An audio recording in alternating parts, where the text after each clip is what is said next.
Bien, buenas tardes. Entonces, vamos a hacer la presentación de las jornadas de estudios medievales. Yo voy a contar un par de cosas, un par de experiencias de este encuentro. Primero, nunca nos había pasado que en un mismo encuentro dos profesores nos vinieron a asistir.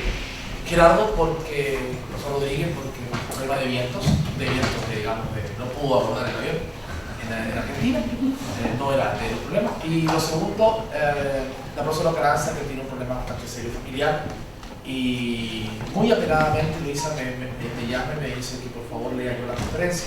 Lo que para mí es un honor, pero también no es solamente una cosa por la emergencia, porque de alguna forma yo también conozco el tema, porque hemos trabajado este año con Luisa el tema de los bestiarios en una conferencia juntos, así que no me es desconocido, además que por cualquier problema está Vladimir, que era ayudante, también podría haber ahí otro también Vladimir, pero Luisa me lo confió y yo espero hacerlo lo mejor que pueda. Así que por esta vez, por esta ocasión, solo me limitaré a leer la conferencia, no habrá lamentablemente otros finales porque no está la persona que es la dueña del texto.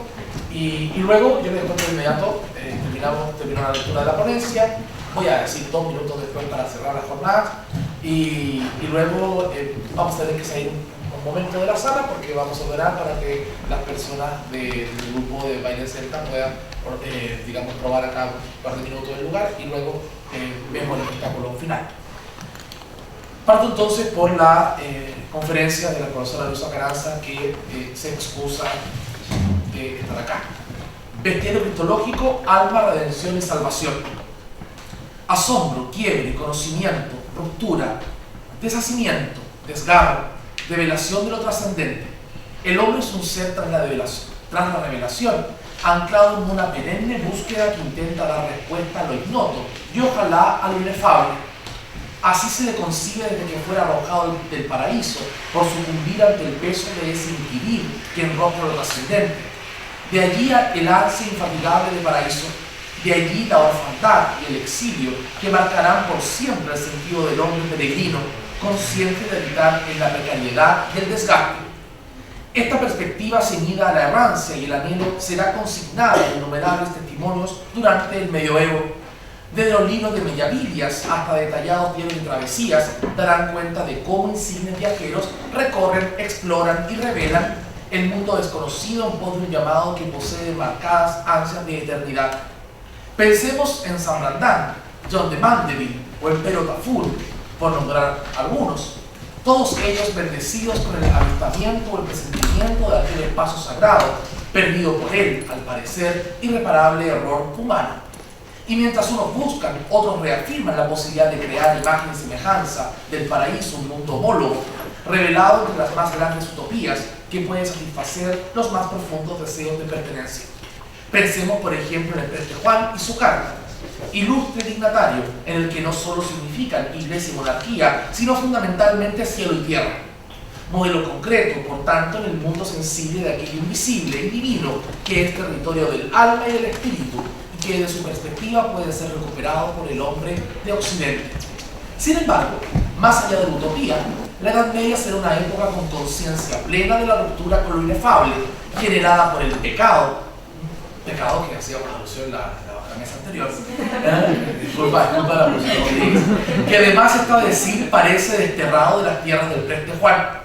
Lo cierto es que tras dicha ruptura generada por la asombrada ansiedad de Eva y la posterior caída de Adán, toda la humanidad se vio comprometida, y tras ambos sucesos, la creación quedó sumida en una tiniebla que no le permite comprenderse a sí misma, retenida en una espera, aguardando la libertad que supone la redención.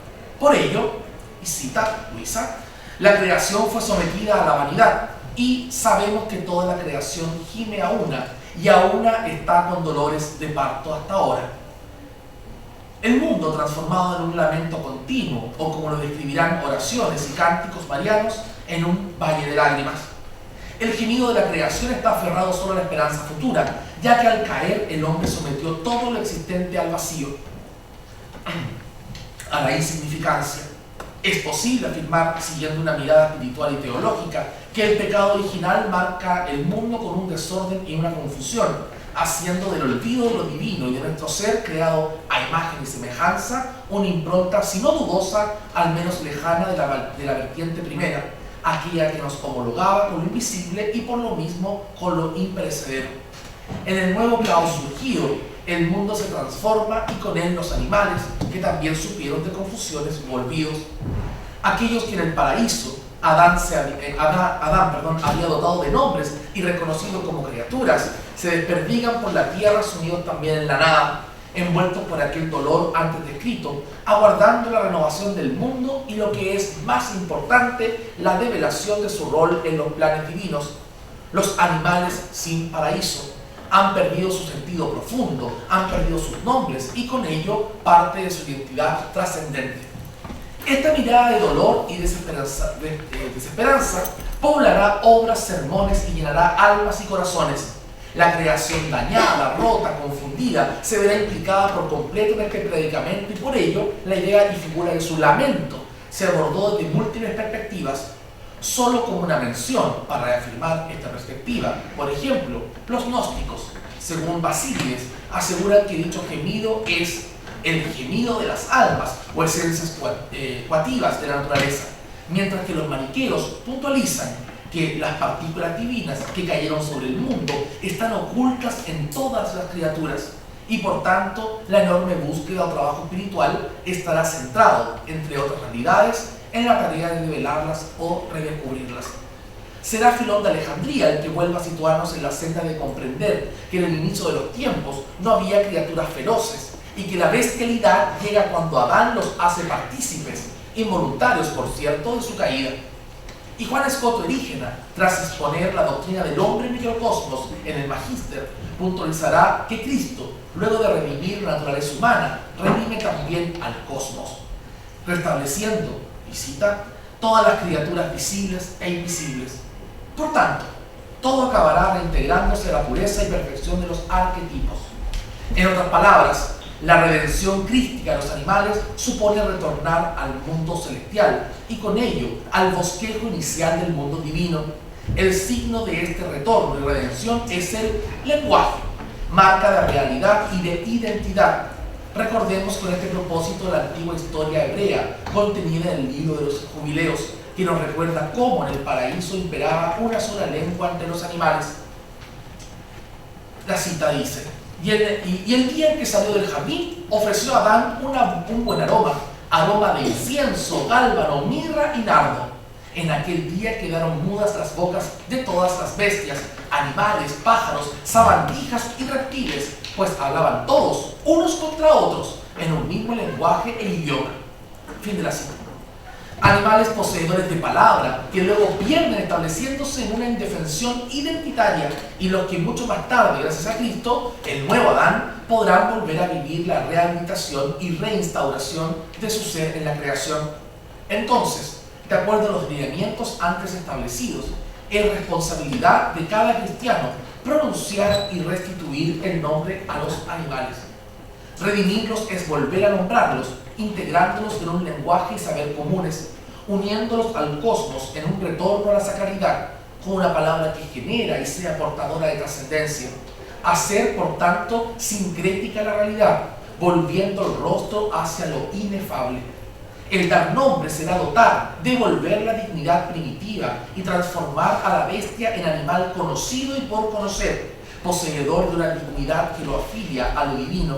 Y para ello, aquel hombre en búsqueda que describimos al principio, ansioso de respuestas, empeñado en comprender y revelar lo desconocido, propone abrirse a la experiencia de aprender cuando nos rodea, y para lograrlo, la imaginación será un vehículo esencial. El hombre no solo declarará conocer el mundo, sino que a través del imaginario que cada cultura modela, va a transformarlo en un espacio accesible, que descifra, entiende y al que adscribe asumiendo prerrogativas y responsabilidades exegéticas. Lentamente, dicho imaginario se convertirá entonces en un patrimonio universal que supone creencias, ya que forja paradigmas, que implica identidad, puesto que su conocimiento genera pertenencia y al mismo tiempo conciencia de ello y finalmente permite comprender al otro y lo otro, aquello distinto que durante una época se había tornado inaccesible, pero que ahora se recupera casi por deber ancestral. En esta universalización de paradigmas, pronto el mundo medieval se leerá a través de los símbolos teñidos por la impronta cristiana, y aquellas imágenes primigenias se revestirán de múltiples sentidos en un proceso de aprehensión, exégesis y resignificación de la realidad. El fuego civilizatorio de Prometeo será el fuego que permite la transformación del fénix y al mismo tiempo el fuego purificador, castigador del infierno. El símbolo cristológico o aliado a lo divino será un crisol que permitirá al hombre expresarse sin limitaciones y unido a la imagen será fuente propicia para dar respuesta al asombro, a la maravilla, a lo mistérico, construcción por tanto de un camino de peregrinaje hacia la construcción. En este espacio humano, siempre en construcción entonces y en reconstrucción, unido a la certeza de renombrar como responsabilidad intransferible, habitará y surgirá el bestiario bajo clave cristológica. Si bien durante la Edad Media el mundo fue en extremo simbólico, la idea de develar lo impenetrable o lo inefable se presenta ya en la antigüedad. Será Platón el que a través de la alegoría de la caverna establece que el mundo es solo una sombra o reflejo de realidades suprasensibles o divinas. Y por tanto, la certeza de que todo lo creado ha de descifrarse bajo la impronta divina se convierte en una invitación para que el hombre intente llevar a cabo la lectura de esta magnífica obra a través de las herramientas que posee. El bestiario de Cristo será una de esas formas de develar lo que nos rodea, comprender el mundo animal, clasificarlo, darle propiedades y características específicas, volver a marcar la impronta del orden sobre el mundo, pero de orden divinizado y transformado bajo la impronta de la pasión y la resurrección, que fortalecen el eje ideológico de la imitatio Christi, que supone vislumbrar la perfección como camino hacia el cristianismo modelo de amor, pero al mismo tiempo como posibilidad de comunión del alma con la divinidad. Se establece entonces la certeza de un alma esposa, aquella que consciente del amor divino y de la escala espiritual se decide por él y por la comprensión del mundo desde lo otro, desde lo inefable. Por tanto, este tipo de obra será la fusión de una observación detenida de la naturaleza con creencias, símbolos y alegorías que son espejos no solo de virtudes, sino de grados de amor que permiten al hombre, al aprendiz, mirarse en ellas, examinarse y realizar de la precariedad y la plena humanidad un profundo examen de conciencia. Una fabulosa síntesis del imaginario que permitió al hombre comprender cuánto le rodeaba, pero al mismo tiempo decantar temores y ansiedades en relación a un entorno que en ocasiones le resultaba agreste, indomable, desconocido, pero también cautivante. Un espejo del alma bendecida, pero también del alma perdida. Bajo esta perspectiva, un verdadero manual de comportamiento y de posibilidades del ser. Este bestiario conocido incluirá diversos saberes de la época, teología, leyendas, ciencia y un singular empeño por dotar de vida y forma lo que parecía inasible en previsión de formar al buen cristiano, advirtiendo, pero también gratificando, un recorrido en definitiva desde lo literal a lo anagógico, centrado en el plano divino de la creación. Todo ello entrelazado a través de la interpretación alegórica que permite dar cuenta de lo posible y lo imposible. De esta forma, el bestiario acabará siendo un perfecto receptáculo no solo de la mentalidad religiosa de la época, sino un espacio de discernimiento sobre la salvación del alma. Por tal razón, no es extraño que esta singular enciclopedia artística se refiera a animales de todo, integrados al imaginario, como el león, como un animal transformándolo a través de una clave purificadora y redentora.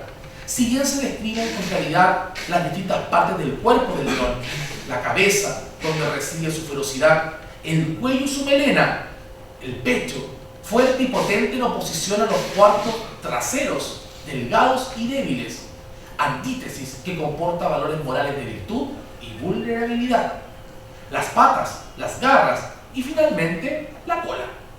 A dichas características físicas se suman los comportamientos o naturalezas del animal, algunas de ellas descritas ya en la literatura zoológica de la antigüedad. Los bestiarios cristológicos interpretan dichas naturalezas desde una óptica moral y religiosa. Las principales, y aquellas con mayor repercusión en el pensamiento de la época serán: A. Cuando se le va a dar caza, borra sus huellas con la cola para distraer a sus perseguidores, símil de la encarnación, por medio de la cual Cristo ocultó bajo aspecto humano su naturaleza divina. B. Al dormir, permanece alerta con los ojos abiertos, idea de vigilancia perpetua aplicada a Cristo, que vela por los suyos y cuya divinidad velaba en el sepulcro mientras su naturaleza humana dormía. C.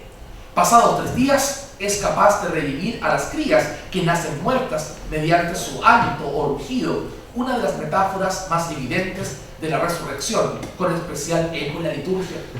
D. Perdona al que se prosterna ante él, al igual que hace Cristo con quien se arrepiente. Por tanto, la supremacía ya conocida del Rex Animalium se sumará un redimensionamiento moral y religioso, o que aún ante un mundo que comienza en el que el hombre se enfrenta a innumerables peligros y tentaciones, la sencilla calidez de su tórtola le hablará del espacio de protección que es Cristo y la confianza en su regreso en pos de la redención. El fisiólogo dice de la tórtola que siempre regresa al monte porque no le gusta permanecer durante mucho tiempo en medio de una multitud de gente. Es una tortolita tímida. Dice: así veló también el Salvador en el monte de los Olivos, cuando se llevó con él a Pedro, a Santiago, a Juan. Subió a la montaña y allí vieron a Moisés y a Elí, y se oyó una voz de los cielos que decía: este es mi, en quien me complazco. Y así como la tórtola se regocija a su regreso, del mismo modo se alegrarán los verdaderos seguidores de Cristo con su retorno.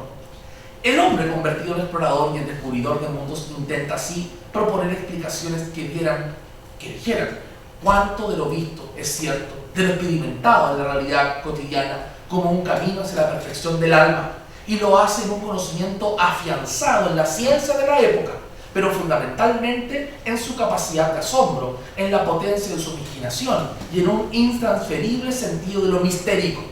Si bien el simbolismo animal ha sido base cultural de muchas civilizaciones, solo basta mencionar la egipcia o el imperio azteca, con sus múltiples divinidades zoomórficas. Los bestiarios medievales cristológicos tendrán su origen de manera esencial en la exégesis de las Sagradas Escrituras. San Buenaventura unifica nuestras líneas de estudio, reafirmando que tras la expulsión de Adán del paraíso, el mundo se transforma en un lugar indescifrable, en un espacio hermético para la comprensión humana. Por ello es preciso acudir a nuevas herramientas que permitan el acceso a su conocimiento, y una de esas será la escritura, el comentario teológico, lo que propiciará la creación de un nuevo libro que no solo desvele lo oculto, sino que al mismo tiempo muestre y confiera transparencia a lo que antes era incomprensible y lo retorne por fin a su primitiva condición.